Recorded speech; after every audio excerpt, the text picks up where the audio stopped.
I have a 2-bucket cleaning system that I apply to my cleaning process in the kitchen. This is really what is zone 5 for me, or task 5 when I think about the kitchen. I'm Erica Lucas. I share videos about slow and simple living. I'm glad you're here. Recently, I've shared videos about zones 1 through 4. Zone 1 being food or meal prep, zone 2, food storage, zone 3, cooking and baking, zone 4, specialty, and zone 5, cleaning. So this is the end of that 3-part series. I will leave links for zones 1 through 4 below in the description box.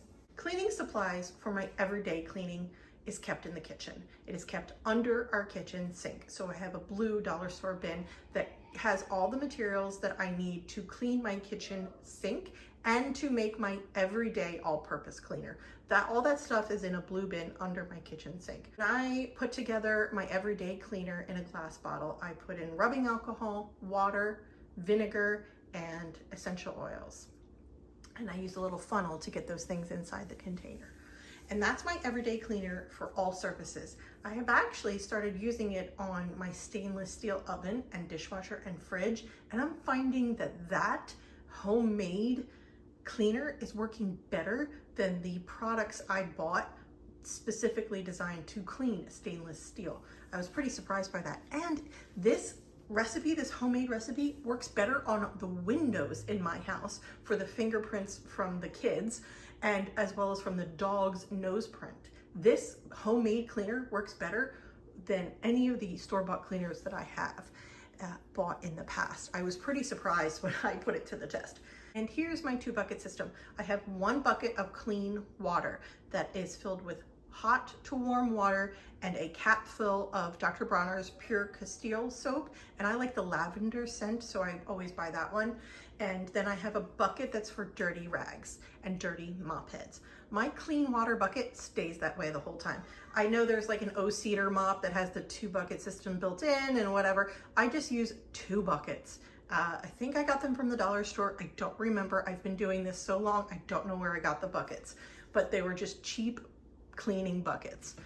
And I have 1 for clean water and 1 for dirty rags. And then I wash those dirty rags in the washing machine. And with this soapy mixture, I work from top to bottom. So I do all of my top level cabinets first, and I just dip the rag, the microfiber cloth, into the soapy water, rinse it and wring it out really good, and then wipe everything down, go over it with a second dry microfiber cloth, and that's how I clean the cabinets. And I work top to bottom.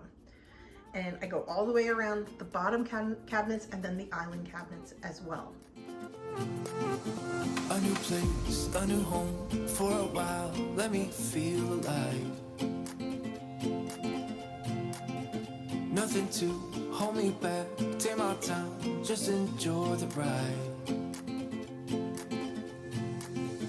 A new man passing by, life is good, best I've ever felt. Get me up, somewhere new, somewhere I can find myself. Oh, I feel so alive. As I reach out to the sky. I found my way. The concoction that I make to clean my sink is pure castile soap, hydrogen peroxide, baking soda, and essential oil. I put that together into like a paste and then use a microfiber cloth and just clean the kitchen. I'll often use a lemon essential oil because that complements the lavender smell that is then on the cabinets and the floors. And the paste, I don't wear gloves when I clean the kitchen sink because the paste is moisturizing and it feels so nice. My hands feel so soft after I clean the kitchen sink. I do this kitchen sink cleaning probably 2-3 times a week just because of the way like coffee goes down in the sink and food and whatever. So I like to keep the sink as white as possible. You know the drama is never ending. Don't let it get the best of you. And all the fake friends just keep pretending. That's how the little things get huge. Paralyzing every pore. Oh, you feel it taking over you.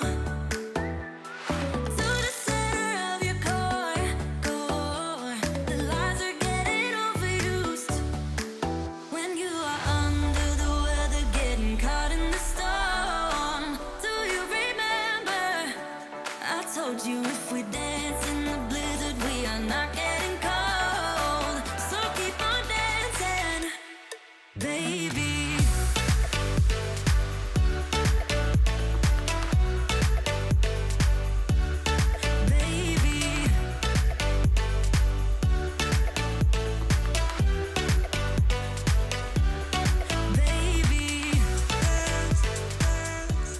Same clean soapy water is used on the floors. I use this product and this method on the floors as well. I have 4 mop heads that go with my Libman mop. I dunk it into the bucket.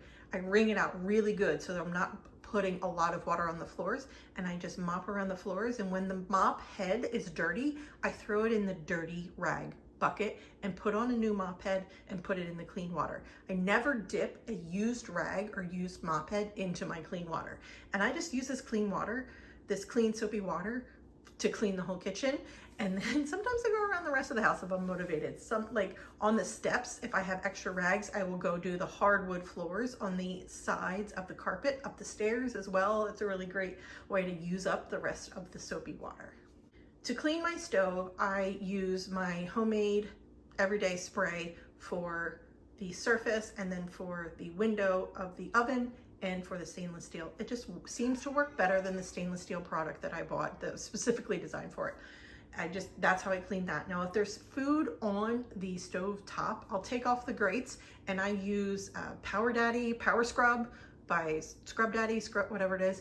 I use that to scrub up anything that was burnt on there from cooking. And I work top to bottom, so once I've done the cabinets and the stove, I finish with the floors on my way out of the kitchen, and then I don't let anybody go in there the rest of the day. I'm just kidding. Somebody's in there 2 minutes later making a mess on the counters.